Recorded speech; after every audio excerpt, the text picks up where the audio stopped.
Монгол Улсын хүний гавьяат эмч Батчлуу эмчийн нөхцөл байдал дээр бас Чимбүрэн гишүүн бидэд очсон.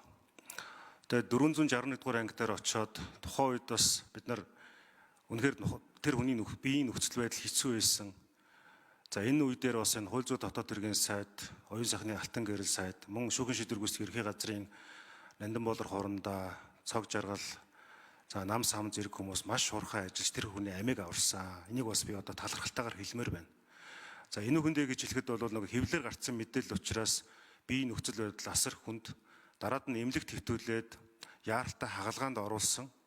Тэгж хагалгаанд оруулаагүй байсан бол энэ хүний амь нас үнэхээр одоо хүнд нөхцөл байдал байсан шүү. Тэгээ энд бас би бас хариуцлагатайгаар хэлэхэд бас хууль зүйн дотоод хэргийн сайдад талархал илэрхийлмээр байна. Хэдийгээр нэг талд нь хуулийн хэрэгжүүлэлт яваад хүний эрхийг хязгаарласан нөхцөл байдал үүссэн ч гэсэн нөгөө талд нь бас манай энэ хууль хүчний байгууллагын хүний амь аврахын төлөө маш шуурхай, маш одоо уян хатан ажилласанд бас талархал илэрхийлмээр байгаа юм. За энэ нэг зүйл. За хоёрдугаарт нь тэгэхээр энэ саяны зөвхөн тэр кейс дээр ингээд гарахаар асуудал юундаа байсан бэ гэхээр даатгуулагч гэсэн агуулга байсан. Одоо Чимбүрэн дарга энийг бас маш сайн мэдж байгаа тийм ээ. Гэтэл нөгөө донор маань өөрөө даатгуулагч биш учраас нөхөн төлбөр авч чадаагүй. Эндээс бас гомдол санал үүссэн.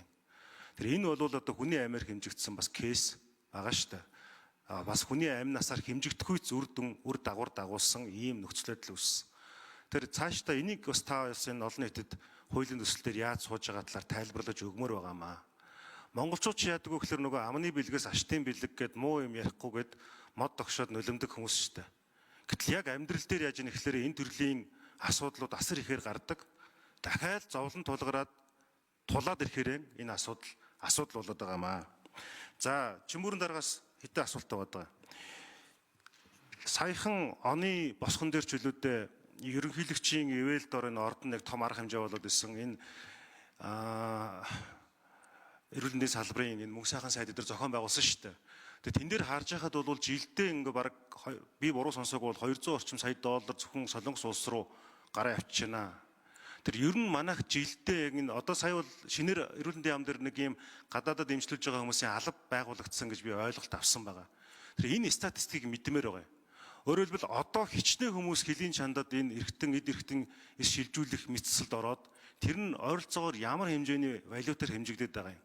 За энэ хууль батлагдсан тохиолдолд энэ одоо эдийн хүртээ хэмжин нэмэгдээд технологи нь сайжраад мэрэгчтэн боловсон хүчнүүд нь хийдэг болоод хийх чадвар нь сайжраад эрх зүйн бас одоо хамгаалалттай болоод айдас хүйдэсгүй би гэмт хэргийн одоо оролцогч болчихгүй гэсэн ийм одоо имэйлт болгоомжлгүйгээр энэ юм хийгээд ирэхээр өөрөөр хууль бүрэн хэрэгжээд эхлэхээр бидэрт одоо хичнээн хүний амь насыг аврах боломж байна. Дээрээс нь гадагшаа урсж байгаа энэ эрүүл мэндийн чиглэлээр урсж байгаа валютыг ямар процентыг нь одоо эх орондоо авч үлдэх боломж байна. Дахиад нөгөө өмнөх асуултанд асуусан шиг симуляцийг бас тодруулж асуумаар байгаамаа. За тэгэхээр хоёр асуулт байгаа. Нэг нь тэр одоо даатгуулагчтай холбоотой зохицуулт энд яаж орж байгаа юм бэ? Энэ одоо яг зохицуултын хувьд бол бүрэн дүүрэн орж чадаж байна уу? За хоёрдугаарт нь гэх юм бол яг саяны сүүлийн асууж байгаа гадагшаага урсж байгаа валют хийгээд энэ хууль хэрэгжсэн тохиолдолд Монголд хичнээн үлдэх боломжтой юм бэ гэсэн хоёр асуултанд хариулт авъя. Хууль санаачлагч Чимбүрэн гишүүн. За хариулт эхлэхийн өмнөөс Эрдэнэт гишүүнд бүр тусгаалan баярлалсан талархснаа хэлье. Хүний эрхийн дэд хороог ахалж ажиллаж байгаа. Дээрээс нь одоо яг одоо Батчлуу эмчийг 461 дугаар анги дээр байгаад инфаркт болохоос нь сэргийлж бид 3 дугаар эмнэлэг дээр аваачихад бол маш шуурхай ажиллаж өгсөн танд мөн одоо алтан гэрэл сайд баярлалаа. За түрүүн би бас энэ гишүүдийн асуултанд хариулсан юм а. Энэ сая болсон энэ тохиолдол бол гол нь оршуулгын зардал тайлбарлалын одоо энэ зардлыг бид өгч чадаагүй. Талигаач маань одоо өөрөө ажил эрхэлдэггүй байсантай холбоотой даатгуулагч биш гэдэг утгаараа авч чадаагүй. Энэ асуудал бидэнд том сургамж болсон. Тэр утгаараа одоо энэ хуулиндаа болоо даатгал төлдөг байдлаас үл хамааран хөдөлмөрийн доод хэмжээг 10 дахин нугалсан хэмжээтэй гэж оруулсан. За байнгын хорон дээр бас манай байнгын хорон гишүүд бас нэлээд шүмжлэлтэй хандаад зөвхөн одоо нийгмийн даатгалын сангаас авах биш ээ. Үнийг бол өөр газраас авах бүрэн боломжтой. Тийм учраас энэ дагалдах хуулиа хэдүүлээ ажлын хэсэг байгуулагдвал тэн дээрээ ярьж агаад оруулъя. За мөн бас одоо Эрдэнэт гишүүн бол нөгөө амжиргааны доод өвшин гэдэг бас заалт оруулъя гэсэн ийм хоёр зүйлийг хийсэн. За тэгэхээр энийг хэдүүлээ ярилцаад явчихна гэж бодож байгаа. За ямар эдийн засаг болон өгөөж үр дүн байх вэ гэдэг. Энэ дээр бол одоо ганцхан тоо хэлмээр байгаа. Бид одоо эргэтэн эдис гэдэг маань өнгөрсөн хугацаанд энэ хийж байгаа зүйлийг авахлаар энэ ганцхан эргэтэн эдис гэдгээ бид нөгөө бөөр илэг гэж битээ ойлгоорой. Ясны чүмэг, за дээрэс нь одоо эвэрлэг, шөрмөс, за дээрэс нь арьс хүртэл ордог. За үр шилжүүлэн суулгах хэмжлэгийг хүртэл одоо Монгол нутагчнаараа олон гэр бүлүүд үр хөвгтэй болгох юм том сайн боломжууд гарсан. За би зүгээр тоо баримтуудыг хэлэх юм бол өнгөрсөн хугацаанд 29 иргэнд ясны чүмэг үүдлээс 24 иргэнд нүдний эвэрлэг 735 иргэнд арьс 150 гаруй иргэнд шөрмөс 373 иргэнд үр шилжүүлэн суулгуулсан байх жишээтэй.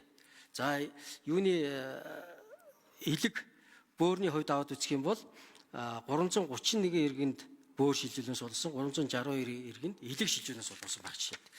За гисэн хэдий ч гэсэндээ өнөөдөр гадагшаа явж имжлүүлж байгаа иргэдийн тоо буураагүй. Нэгсэндээ цусны бүлэг ижил биш тохиолдолд нөгөө донорын одоо амьд донорын эрхтний бүтэц судалжилт төвөгтэй байгаа тохиолдолд бас хүндрэл гарахаас болгоомжилж Монголда хийж чадахгүй улмаас гадаадад имжлүүлж байгаа хүмүүсийн тоо буураагүй л байгаа.